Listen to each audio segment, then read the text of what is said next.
అందరికీ నమస్కారం అండి. ఈరోజు మనం కన్యారాశి వారి గురించి తెలుసుకుందాం. కన్యారాశి వారికి ఫిబ్రవరి మాసంలో 9, 10, 11, 12 తారీఖుల్లో మీరు వినబోయేటటువంటి శుభవార్తల గురించి తెలుసుకుందాం. అంతకన్నా ముందుగా శ్రీ షిరిడి సాయిబాబా వారి ఆశీస్సులతో జ్యోతిష్యం చెప్పబడను. ప్రేమ, పెళ్లి, సంతానం, వ్యాపారం, భార్యాభర్తల మధ్య గొడవలు, కోర్టు సమస్యలు, ఇలా మీకు ఏ సమస్య ఉన్నా కానీ సమస్యను బట్టి మీకు తగినటువంటి పరిష్కార మార్గాన్ని ఫోన్ ద్వారా గురువుగారు తెలియపరుస్తారు. 11 రోజుల్లో ఖచ్చితమైనటువంటి పరిష్కార మార్గం మీరు ఖచ్చితంగా పొందుతారండి. 9381918252 గురువుగారిని సంప్రదించాల్సినటువంటి ఫోన్ నెంబర్.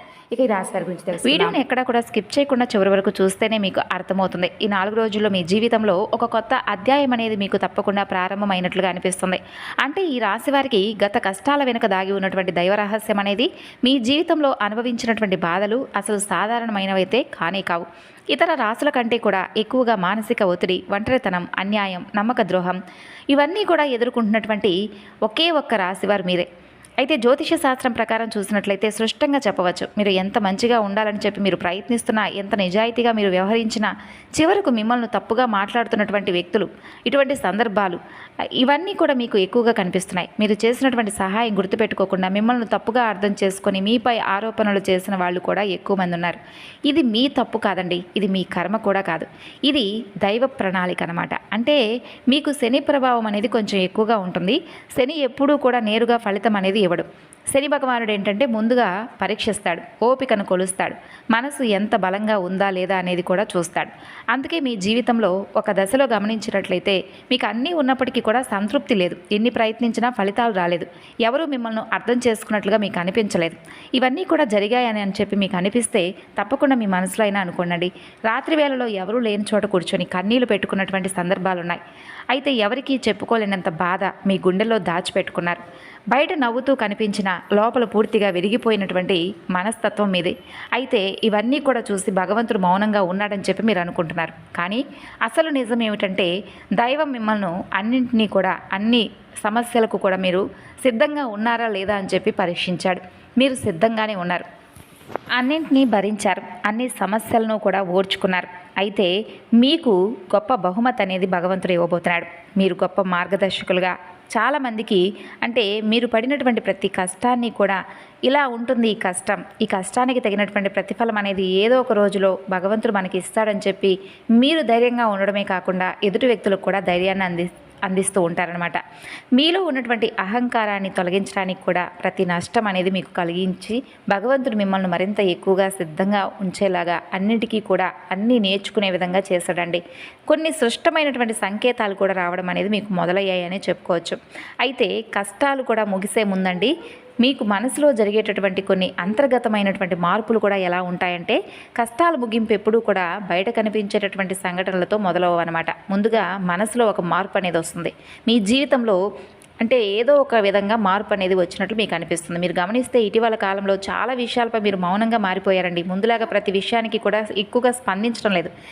ఎవరేమనుకుంటే మాకేంటని చెప్పి మీరు నెమ్మదిగా ఉంటున్నారు. ఇదైతే మీరు చేసే నిర్లక్ష్యం కాదండి, ఇది మీలో వచ్చినటువంటి పరిపక్వత. ముందు చిన్న విషయాలకు కూడా మీ మనసు చాలా బాధపడేటటువంటి స్వభావం. మీరు ఇప్పుడు ఎక్కువగా ఆలోచిస్తూ ఉండేవాళ్ళు. అంటే ఎవరైనా ఏదన్నా అంటే వెంటనే దాని గురించి ఆలోచిస్తూ ఉండడం, బాధపడుతూ ఉండడం, ఒత్తిడికి గురవుతూ ఉండడం అటువంటివి జరిగాయి అన్నమాట. అయితే మీలో ఉన్నటువంటి బాధ ఉన్నప్పటికీ కూడా ఇప్పుడు ఏంటంటే అది బయటకు రావడం లేదు. మీ మనసు బలపడుతున్నటువంటి సమయం అనమాట. అదొక సంకేతం. భగవంతుడు మీకు పెద్ద మార్పు అనేది ఇవ్వబోతున్నాడు. ముందు మిమ్మల్ని మానసికంగా స్థిరంగా మారుస్తాడు భగవంతుడు. ఎందుకంటే మీరు పొందేటటువంటి అదృష్టాన్ని మోయడానికి కూడా మీరు సిద్ధంగా ఉండాలి కదా మరి. కాబట్టి ఒక ముఖ్యమైనటువంటి మార్పు ఏమిటంటే, మీరు ఇకపై ఎవరికీ కూడా మీ బాధలు చెప్పాలని చెప్పి మీరు కూడా అనుకోవడం లేదు. ముందుగా ఎవరో ఒకరు అర్థం చేసుకుంటారనేటటువంటి ఆశనే మీకు ఉండేదనమాట. అయితే ఇప్పుడు ఆ ఆశ కూడా పూర్తిగా తగ్గిపోయింది. ఇది కూడా నిరాశ కాదండి, మీ యొక్క ఆత్మకు భగవంతుడు ఇచ్చేటటువంటి గొప్ప ధైర్యం. ఈ రాశి వారి కష్టాల ముగింపు దగ్గరకు వచ్చేసరికి పాత మనుషులపై కూడా ఆసక్తి తగ్గుతుంది. అంటే పాత సంబంధాలపై ఆకర్షణ తగ్గుతుందన్నమాట. కొంతమంది ఎందుకో మీకు దూరంగా అనిపించినట్లు అనిపిస్తుంది. ఇది సహజం, ఎందుకంటే మీరు కొత్త దశలోకి అడుగు పెడుతున్నారు కదా. కాబట్టి పాత విషయాలు, పాత బంధాలు, అలాగే అంటే ఎవరైతే మిమ్మల్ని మోసం చేశారో అవన్నీ కూడా మీకు గుర్తుకు రావు. బయట వాళ్ళకు మీరు మారిపోయినట్లుగా అనిపిస్తారు, కానీ నిజానికి మీరు ఏంటంటే మీ యొక్క నిజస్వరూపాన్ని, మీ నిజస్వరూపంతోనే మీరు ఎప్పుడూ కూడా ఉంటున్నారు. కష్టాల ముగింపుకు ముందు వచ్చేటటువంటి అత్యంత శక్తివంతమైనటువంటి దశ భగవంతుడి అనుగ్రహం అనేది మీపై ప్రత్యక్షంగా కనిపించబోతుంది. ఇది పరమేశ్వరుడు యొక్క అనుగ్రహం. పరమేశ్వరుడు ఒక రక్షణ కవచంలా ఉండబోతున్నాడు. కాబట్టి మీకేంటంటే మీలో ఉన్నటువంటి ధైర్యాన్ని ఆయన బయటకు తీసుకురావడానికి అనేక రకాల సందర్భాలు మీకు తారసపడ్డాడు. అయితే ఒక మంచి బంధాన్ని కూడా మీకు కలపబోతున్నాడండి. చాలా కాలం మీరు మౌనంగా బాధను భరించారు, ఇతరులకు నష్టం చేయకుండా మీ బాధను మీలో దాచుకున్నారు. ఈ లక్షణమే భగవంతుడికి మీ వైపు మిమ్మల్ని మీ మనసును ఆకర్షించేలాగా చేసింది. ఇప్పుడు మీ జీవితంలో పరమేశ్వరుడు ప్రభావం సృష్టంగా పనిచేయడం మొదలవబోతుంది. మీరు గమనిస్తే ఇటీవల రోజుల్లో మీరు ఎక్కువగా శివ అనే పేరు మీరు ఎక్కువగా వినిపిస్తూ ఉండడం, శివాలయాలు ఎదురవడం, ఎక్కడో ఒక చోట పరమేశ్వరుడు గురించి మాట్లాడుకోవడం, ఇటువంటివన్నీ కూడా జరుగుతూ వచ్చాయి. ఇవన్నీ యాదృచ్ఛికం కాదండి, మీపై ఆయన దయ పడిందని చెప్పేటటువంటి సంకేతం. ఆయన దయ, ఆయన కృప ఎప్పుడూ కూడా ఒక్కసారి ఒక అద్భుతంలా వస్తూ ఉంటాయి. కాబట్టి మీ చుట్టూ ఉన్నటువంటి నెగిటివ్ శక్తులన్నీ కూడా భగవంతుడు తొలగించబోతున్నాడు. మీకు హాని కలిగించేటటువంటి దశ నుండి మిమ్మల్ని బయటపడేలా చేయబోతున్నాడు. అయితే ఇలా చేస్తున్నప్పుడు ఏంటంటే మీకు ఒక అసహనం అనేది ఏర్పడుతుంది. ఆ తర్వాత మాత్రం తప్పకుండా శాంతి ఇస్తాడండి భగవంతుడు. పరమేశ్వరుడి అనుగ్రహంతో ఒకసారి లేచారంటే మరలా మీరు వెనక్కి తిరిగి చూసుకోవాల్సినటువంటి అవసరం ఉండదు. ఆయన ఇచ్చేటటువంటి ఐశ్వర్యం గొప్పగా ఉంటుంది. ఎందుకంటే ఆయన ఇచ్చేటటువంటి ఐశ్వర్యం అనేది చాలా ఎక్కువగా, అంటే మనకి ఇచ్చినప్పుడు మనం దాన్ని జాగ్రత్త చేసుకోవాలి. పరమేశ్వరుడు ఐశ్వర్య ప్రదాత. అలాగే మీకు ఎక్కువగా నంది, తెలుపు, అలాగే గంట, ఇవన్నీ కూడా కలలో కనిపిస్తూ ఉంటాయి. అది కూడా భగవంతుడి సంకేతమే. మీ కష్టాలు ముగిసే దశకు రాబోతున్నాయని చెప్పేటటువంటి సంకేతం. అలాగే మరొక సంకేతం ఏంటంటే లేనిపోని కొంతమంది ఆగిపోయినటువంటి పనులు, అలాగే ఇవన్నీ కూడా కదలడం మీకు కనిపిస్తుంది. పెద్ద దారిని మీకు చూపిస్తాడు భగవంతుడు. ఇది అదృష్టం కాదండి, దైవానుగ్రహం. అలాగే మీకు కోరని చోట నుండి మీకు సహాయం రావడం, మీరు ఎవరిని అడగనటువంటి సందర్భంలో ఎవరో ఒకరు ముందుకొచ్చి నేను మీకు సహాయం చేస్తానని చెప్పడం, ఒక మానవ రూపంలో దైవ సహాయం అనేది మీకు అందుతుందని చెప్పుకోవచ్చు. ఈ సమయంలో ఆ సహాయాన్ని తిరస్కరించకండి. ఈ యొక్క సంకేతాలు మీకు కనిపిస్తే మిగతా సంకేతాలు కూడా త్వరలో మీకు తప్పకుండా ప్రత్యక్షమవుతాయని చెప్పుకోవచ్చు. అంతేకాకుండా కష్టాల ముగింపు అనేది తప్పకుండా ఉందని చెప్పుకోవాలి. ఇక ఎస్ అనేటటువంటి అక్షరంతో ఉన్నవారు మీ జీవితాన్ని ఎలా మార్చబోతున్నారు, అలాగే వారి జీవితంలో వారి యొక్క ప్రభావం అనేది మీకు ఏ విధంగా ఉపయోగపడబోతుంది, అసలు మీ యొక్క జీవితంలో కీలకమైనటువంటి పాత్ర అనేది ఆ ఎస్ అనేటటువంటి పేరుతో ఉన్న అక్షరం వారు ఎలా పోషించబోతున్నారనేది తెలుసుకుందాం. ఒక ఏదైనా కానీ ఒక సంఘటనగా జరగవచ్చు. ఈ ఎస్ అనేటటువంటి అక్షరం ద్వారా ఉన్న వ్యక్తి మీ జీవితంలో ఒక నిర్ణయం అనేది తీసుకునేటటువంటి వ్యక్తి అనమాట. ఈ నిర్ణయం అనేది మొదట మీకు కొంత భయంగా అనిపిస్తుంది, కానీ అది మీ భవిష్యత్తుకు మలుపు తీసుకురాబోతుందనే చెప్పుకోవాలి. మీ రాశి వారు ఏంటంటే ఈ దశలో కొన్ని దశల్లో మీరు వెనకడుగు వేయకండి. ఎందుకంటే భగవంతుడు ఇచ్చినటువంటి అవకాశం, ఈ ఎస్ అనేటటువంటి అక్షరంతో పేరు మొదలయ్యేవారు ఏంటంటే మొదట మీకు సందేహం కలిగించే వ్యక్తులుగా ప్రవర్తిస్తారు. కాలక్రమేణా ఏంటంటే మీకు స్థిరత్వాన్ని, మీకు ఒక గుర్తింపు తీసుకురావడానికి, మీ మంచి స్థానాన్ని నిలబెట్టడానికి తీసుకొచ్చేటటువంటి వ్యక్తులుగా మీకు తప్పకుండా తారసపడతారు. మీరు అర్థం చేసుకుంటారు వాళ్ళని. అలాగే కొన్ని విషయాలను కూడా జాగ్రత్తగా గమనిస్తే మీరు ఎక్కువగా కష్టాలు ముగిసేటటువంటి సమయంలో ఉన్నప్పుడు మీకు ఒక సంకేతం కూడా భగవంతుడు ఇస్తాడు. అలాగే ఇది ఊహ కాదండి, ఇది అనుభవంలోకి రాబోతున్నటువంటి సత్యం. ఇక మీ ఇంటి తలుపు తట్టేటటువంటి ఒక వ్యక్తి, ఆ వ్యక్తి వెనుక దైవ ఉద్దేశం దాగుందని తెలుసుకోండి. మీ జీవితంలో ఒక కీలక దశకు వచ్చేసరికి భగవంతుడే ప్రత్యక్షంగా మీకు కనిపించిన అవసరం లేదు. మనుషుల రూపంలో సందేశాన్ని ఇస్తాడు. ఒక పక్షుల రూపంలో, పసిపిల్లల నవ్వుల రూపంలో, ఏదో ఒక తెలియనటువంటి వ్యక్తి వల్ల సహాయము, ఇట్లా ఊహించని సమయాల్లో ఊహించని విధంగా ఏదో ఒక విధంగా మన ఇంటి తలుపు తడతాడు. అది స్నేహితుడై ఉండవచ్చు, బంధువై ఉండవచ్చు, పూర్తిగా కొత్త వ్యక్తి అయి ఉండవచ్చు. కానీ అతను లేదా ఆమె వాళ్ళు తీసుకొచ్చే మాటలు, సమాచారం, ఆలోచన మీ జీవిత దిశను పూర్తిగా మార్చేస్తాయి. ఆ వ్యక్తి రాకకు ముందు మీ మనసులో ఒక రకమైనటువంటి అలజడి కూడా ఎదురవుతుంది. ఎందుకో తెలియనటువంటి అసంతృప్తి, ఆలోచనల గందరగోళం మీకు బాగా పెరుగుతుంది. ఇది ఆ వ్యక్తి యొక్క శక్తి మీ జీవితాన్ని తాకేటటువంటి సంకేతం. ఇక మీరు చాలాసార్లు అవకాశాలను అనుమానంతో చూశారు. ఎందుకంటే గతంలో మోసాలు మీకు ఎదురయ్యాయిలేండి. మీరు ఎక్కువగా ఈసారి ఏంటంటే వచ్చేటటువంటి కొత్త వ్యక్తులతో ఏంటంటే పరిచయాలను ఎక్కువగా ఇష్టపడతారు, కానీ కొంత అనుమానంగా కొంచెం మీరు అనుమానిస్తారు. అయితే ఇది మీకు సాధారణంగా అనిపిస్తుంది. వాళ్ళ మాటలు మీ మనసులో పూర్తిగా నాటుకుపోతాయండి. కొన్ని రోజుల తర్వాత అవే మాటలు మీకు పదే పదే గుర్తుకు రావడం స్టార్ట్ అవుతాయి. అయితే మీరు ఆలోచనలో పడిపోతారు. ఇది అదృశ్యంగా అంటే ఏదో జరిగింది అన్నట్లుగా కాకుండా ఆ వ్యక్తి యొక్క మాటలు మీకు పదే పదే గుర్తొస్తాయి. అలాగే మీ యొక్క ప్రతి మాట తీరు, వాళ్ళ మాట తీరు పదే పదే ఆలోచనలు పెడతారు. తర్వాత వాళ్ళ మాటలను ఒకసారి ఆలోచిస్తే మీ కష్టాల ముగింపుకు తప్పకుండా వాళ్ళు ఇచ్చినటువంటి సలహా అనేది బాగా ఉపయోగపడిందేమో అన్నట్లుగా మీకు అనిపిస్తుంది. అకస్మాత్తుగా మీకు ధైర్యం పెరుగుతుంది. పరమేశ్వరుడి అనుగ్రహం మీపై ఎక్కువగా కనిపిస్తుంది. ఇక మీరు గమనించవచ్చు, కొన్ని విషయాల్లో మీ యొక్క ప్రమేయం లేకుండా కొన్ని జరిగిపోతూ వచ్చాయండి. అంటే మీరు ఎవరూ కూడా ఏంటనేది తెలుసుకోకుండానే కొంతమంది వ్యక్తులు మీ మాటలు మీకు ఎప్పుడు కావాలంటే అప్పుడు వెంటనే సహాయం చేయాలని చెప్పి మీ ముందుకు రావడం, ఇది కూడా ఏంటంటేనండి భగవంతుడు ఇచ్చినటువంటి గొప్ప, అంటే మీకు ఒక మంచి అవకాశం అనే చెప్పుకోవచ్చు. మీరు ఒప్పుకున్నా ఒప్పుకోకపోయినా భగవంతుడు మీకు ఏదో ఒక విధంగా సహాయాన్ని చేస్తూ వచ్చాడు. ఇక అదృష్టం అనేది మీకు లేకపోయినా అదృష్టాన్ని సృష్టించి మరీ ఇస్తున్నాడు అనమాట. ఇక ఇతరులకు హాని చేయడానికి కాకుండా మీ యొక్క హక్కులను మీరు కాపాడుకునేటటువంటి గొప్ప వ్యక్తులు అనమాట. అంటే ధనం మీద కాకుండా మీరు చేసేటటువంటి పనుల మీద మీరు ఎక్కువగా ఇంట్రెస్ట్ చూపిస్తారండి. కొంతమంది ఏంటంటే ఏదో పని చేశామా అన్నట్లుగా ఉంటారు, ధనం వస్తే చాలనుకుంటారు. కానీ మీరేంటంటే ధనంతో పాటు పేరు ప్రతిష్టలు, అలాగే మీరు చేసినటువంటి పనికి మంచి గుర్తింపు వస్తే చాలని చెప్పి అనుకుంటూ ఉంటారు. ఇక మీరు ఇక నుండి ఏంటంటే ఆర్థిక పరమైనటువంటి సమస్యలను అస్సలు ఎదుర్కోరండి. ఎందుకంటే మీకు ధనాదాయం అనేది మరింత ఎక్కువగా పెరగబోతుంది. ఒక విచిత్రమైనటువంటి దశ అనేది ఈ 4 రోజుల్లో ప్రారంభమవుతుంది అనమాట. పాత జ్ఞాపకాలు మరలా మీకు గుర్తుకు రావడం, మీరు మర్చిపోవాలనుకున్నటువంటి సంఘటనలు, వ్యక్తులు అవన్నీ కూడా మీ మనసుకు ఒకసారి గుర్తుకు రావడం ఇవి జరుగుతాయి. మిమ్మల్ని కాస్త బాధ పెట్టడానికి ప్రయత్నించినప్పటికీ అది పూర్తిగా ఆ బాధను బయటకు తీసేసి మీ మనసును ప్రశాంతంగా ఉంచడానికి భగవంతుడే ఒక అవకాశాలను మీకు సృష్టించి ఇవ్వబోతున్నాడని చెప్పుకోవచ్చు. మీ జీవితంలో ఉన్నటువంటి పాత రోజులను ముగిసే రోజులుగా తీసుకొస్తున్నాడు భగవంతుడు. మీ బాధను మీరు అనుభవించవలసినటువంటి రోజుల నుండి మిమ్మల్ని కొంచెం బయటపడవేయడానికి ఆయనే స్వయంగా వస్తున్నాడు.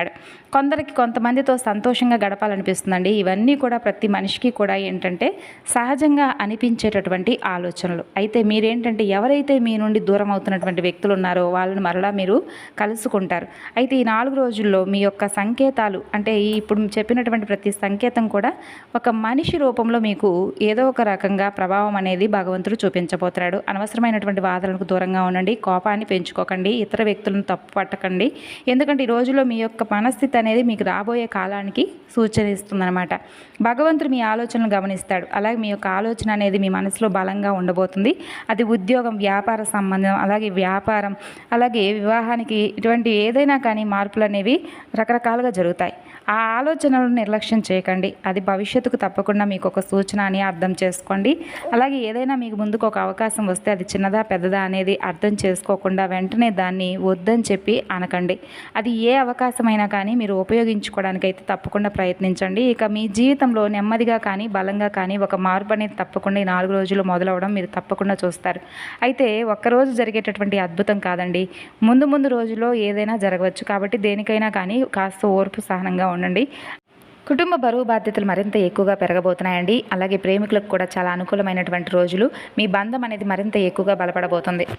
ప్రేమికులకు చాలా అనుకూలమైనటువంటి రోజులండి. గతంలో ఏదైనా గొడవలు జరిగినా, విడిపోయి ఉన్నా కానీ తిరిగి మరలా మీ బంధం అనేది చక్కగా కలిసిపోయి ఇంట్లో కూడా పెద్దలకు చెప్తే మీ ప్రేమకు సంబంధించినటువంటి విషయాలను మీరు పెళ్లి దాకా తీసుకువెళ్ళేటటువంటి అవకాశాలు కనిపిస్తున్నాయి. అయితే దేనికైనా కానీ ఓపికగా ఉండనండి. అలాగే కష్టాలు పూర్తిగా పోకపోయినా మిమ్మల్ని కృంగతీసేలాగా కాకుండా ఆర్థిక పరంగా కావచ్చు, లేదంటే ఏ విషయంలోనైనా కానీ సానుకూలమైనటువంటి మార్పులు మీకు కనిపిస్తాయి. ఒక అవకాశం అనేది మీకు అద్భుతంగా మారుతుంది. అది మీకు చాలా అద్భుతంగా ముందు రోజుల్లో పనికి వస్తుంది. అంతేకాకుండా మీ జీవితంలో కనీ విని ఎరగనటువంటి ధనలాభం కూడా మీకు కలుగుతుంది. మిమ్మల్ని కొంతమంది వ్యక్తులు మెచ్చుకుంటారు. ప్రమోషన్స్ అనేవి రావడం, ఊహకు అందనటువంటి విషయాలు జరగడం జరుగుతాయి. ముఖ్యంగా మీకు ఎక్కడైతే గుర్తింపు రాలేదని చెప్పి మీరు నిరుత్సాహపడ్డారో అక్కడే మీకు గుర్తింపు వస్తుంది. ఎవరైతే కాదన్నటువంటి వ్యక్తులు ఉన్నారో ఆ వ్యక్తులు మరలా మీ దగ్గరకు వస్తారు, మీ ద్వారా సహాయాన్ని కోరుకుంటారు. అయితే ఈ రోజును మొదలు ఈ 4 రోజుల్లో మీరు చాలా జాగ్రత్తగా కూడా ఉండాలండి. అవకాశాలు అనేవి వచ్చినప్పుడు జాగ్రత్తగా ఉపయోగించుకోవాలి. అన్ని దిక్కుల యొక్క ప్రయాణాలు అనేవి మీకు సురక్షితంగా ఉన్నాయి కాబట్టి ప్రయాణం చేసేటప్పుడు జాగ్రత్తగా ఉండండి. ఇంట్లో ఉదయం సాయంత్రం చక్కగా దీపారాధన చేసుకోండి. అలాగే మీరు చేసుకోవాల్సినటువంటి ఒక చిన్నపాటి పరిహారం కూడా ఉందండి. అదేంటంటే ఇంట్లో ఉదయం సాయంత్రం దీపారాధన చేసేటప్పుడు టీవీలో కానీ ఫోన్లో కానీ మీకు ఏదైతే ఇష్టదైవం ఉందో ఆ ఇష్టదైవానికి సంబంధించినటువంటి స్తోత్రాలు కానీ నామం కానీ పెద్దగా, అంటే ఇంట్లో ఉన్నటువంటి ప్రతికూలమైనటువంటి శక్తులు బయటకు వెళ్ళిపోయే విధంగా చేసుకోండి. పరమేశ్వర ఆరాధన ముఖ్యంగా చాలా జాగ్రత్తగా శివాలయానికి వెళ్ళి చక్కగా అభిషేకం చేయించుకోండి. అలాగే పరమేశ్వర ఆరాధన ఇంట్లో తప్పకుండా చేసుకోండి. పరమేశ్వరుడు యొక్క నామం అనేది ఉచ్చరించేలా చూసుకోండి. ఇల్లు పరిశుభ్రంగా ఉంచుకోండి. ఇంట్లో ఎటువంటి గొడవలు లేకుండా చూసుకోండి. కుటుంబంలో ఉన్నటువంటి ఒత్తిళ్ళు, అలాగే గొడవలు, ఒకరినొకరు అర్థం చేసుకోకుండా విడిపోయినటువంటి ఏదైతే జీవిత భాగస్వామి తరపు నుండి ఉన్నటువంటి గొడవలు ఇవన్నీ కూడా సమసిపోతాయండి. చక్కగా ఒకరినొకరు అర్థం చేసుకొని చాలా పీస్ఫుల్గా గడిచిపోయేటటువంటి రోజులనే చెప్పుకోవచ్చు. ఖర్చుల విషయంలో జాగ్రత్తగా ఉండండి. అలాగే ఆచితూచి ఖర్చుల విషయంలో వ్యవహరించాలని చెప్పుకోవచ్చు. కొత్తగా ఏదైనా మొదలు పెట్టాలనుకుంటే 4 రోజులు ఎప్పుడైనా మొదలు పెట్టుకోవచ్చు. అద్భుతమైనటువంటి రోజులు. అలాగే సూర్యారాధన చేసుకోండి. ఇక ఇంట్లో దీపారాధన అస్సలు మర్చిపోకండి. అలాగే ఈ 4 రోజులు ఎప్పుడైనా కానీ మీరు కనీసం ఎవరికైనా పేదవాళ్ళు కనిపిస్తే వాళ్ళకి ఏదో ఒక విధంగా సహాయం చేయండి. తమలపాకు చెట్టు చక్కగా ఇంట్లో తమలపాకు చెట్టు పెంచుకోవడానికి ప్రయత్నించండి. ఒక శుక్రవారం పులి మీద దుర్గాదేవి ఉన్నటువంటి అమ్మవారి యొక్క దర్శనం అనేది మీకు అద్భుతంగా ఉపయోగపడుతుంది. కాబట్టి ఇంట్లో కూడా పులి మీద ఉన్నటువంటి దుర్గాదేవి ఉన్నటువంటి ఒక బొమ్మను చక్కగా ఒక ప్రతిమను విగ్రహాన్ని చక్కగా ఇంట్లో ఉంచుకోండి. అమ్మవారి దర్శనం అనేది మీకు బాగా శుభప్రదంగా ఉంటుంది. అలాగే మీకేంటంటే ఆ యొక్క అమ్మవారి యొక్క దర్శనం అనేది కూడా చాలా అంటే చాలా మంచి మార్పులు తీసుకురావడానికి ఉపయోగపడుతుంది. ఇక ఈ రాశివారు తప్పకుండా అమావాస్య రోజున మీకు వీలుంటే కాళహస్తి వెళ్ళి చక్కగా రాహుకేతువుల యొక్క పూజ చేసుకోవడానికి ప్రయత్నించండి. వెంకటేశ్వర స్వామి వారి యొక్క దర్శనం అనేది కూడా మీకు బాగా ఉపయోగపడుతుందండి. ఇంట్లో చేపల తొట్టి ఒకటి ఉంటే మంచిదనమాట. కాబట్టి చేపల తొట్టి ఉంటే ఇంట్లో చక్కగా పెట్టుకోండి. అలాగే ఎరుపు రంగు మీరు అస్సలు వాడకండి. అలాగే నలుపు రంగు కూడా అస్సలు వాడకండి. ఇక శనివారం నాడు నవగ్రహాలకు అభిషేకం, శనిదేవుడికి తైలాభిషేకం చేయించుకోండి. ఈ విధంగా చేసి చూడండి. 3 వారాలు అయితే ఆదివారం కానీ మంగళవారం కానీ గ్రామ దేవతలకు 32 నిమ్మకాయలతో ఉన్నటువంటి మాలను చక్కగా దండ చేసి అమ్మవారికి ఏ గ్రామ దేవతకైనా కానీ పర్వాలేదు చక్కగా 3 వారాల పాటు ఏదైనా ఆదివారం కానీ మంగళవారం కానీ సమర్పించుకోండి. ఈ విధమైనటువంటి పరిహారాలు తప్పకుండా చేసుకోండి. ఇవి చేస్తేనే మా జీవితం బాగుపడుతుందా అనే విధంగా కాకుండా ఇవి చేస్తే మా జీవితంలో ఏదైనా మార్పు వస్తుంది, మంచి జరుగుతుంది అనేటటువంటి నమ్మకంతో చేయండి. భగవంతుడిపై భారం వేయండి. ఈ విధంగా చేసి చూడండి. మీ నమ్మకమే మీ బలం అవుతుంది. ఈ విధమైనటువంటి విధి విధానాలు పనులు చేసుకుంటూ మీ జీవితాన్ని ముందు రోజుల్లో రాబోయేటటువంటి మరిన్ని ఆనందాలను సంతోషంగా ఆనందంగా గడపాలని మనస్ఫూర్తిగా కోరుకుంటూ తిరిగి మరలా మరొక వీడియోలో అయితే కలుసుకుందాం.